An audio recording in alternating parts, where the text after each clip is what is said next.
అందరికీ నమస్కారం అండి.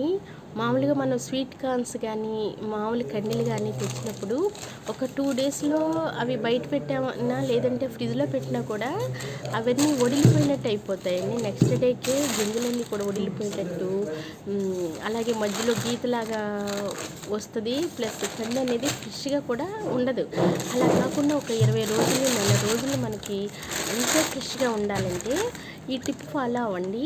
ఒక కవర్ తీసుకుని, మందపాటి కవర్ తీసుకుని ఈ కండీలన్నీ కూడా ఆ కవర్లో వేసి గట్టిగా ముడిపెట్టేసేయాలి. ముడిపెట్టేసి దాన్ని డీప్ ఫ్రీజర్లో పెట్టుకోవాలండి. ఫ్రీజర్లో పెడితే ఒక 20 నుంచి 30 రోజుల వరకు కూడా ఏ మాత్రం కూడా పాడవండి. మనం ఆ రోజు తెచ్చుకున్న కార్న్స్ ఎంత ఫ్రెష్గా ఉంటాయో అంతే ఫ్రెష్గా ఉంటాయన్నమాట.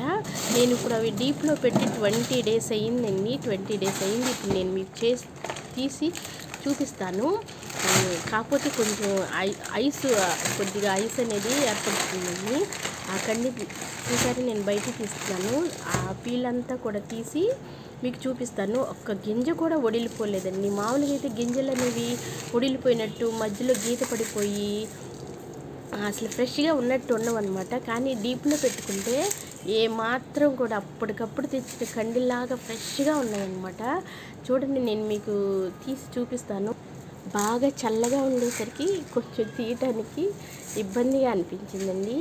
కానీ చూసారా, అసలు ఒక్క గింజ కూడా ఏమాత్రం ఒడిలిపోదండి. మనం ఆ రోజు తెచ్చుకున్నవి ఎలా ఫ్రెష్గా ఉంటాయో అంతే ఫ్రెష్గా ఉన్నాయన్నమాట. చూసారా, నేను మీకు జూమ్లో కూడా చేసి చూపిస్తున్నాను. అసలు ఒక్క గింజ కూడా పాడవదండి, ఫ్రెష్గా ఉంటాయి. మీరు కూడా ఈ టిప్ ఫాలో అవ్వండి. ఈ వీడియో నచ్చినట్లయితే ఛానల్ సబ్స్క్రైబ్ చేయండి ప్లీజ్. Thanks for watching.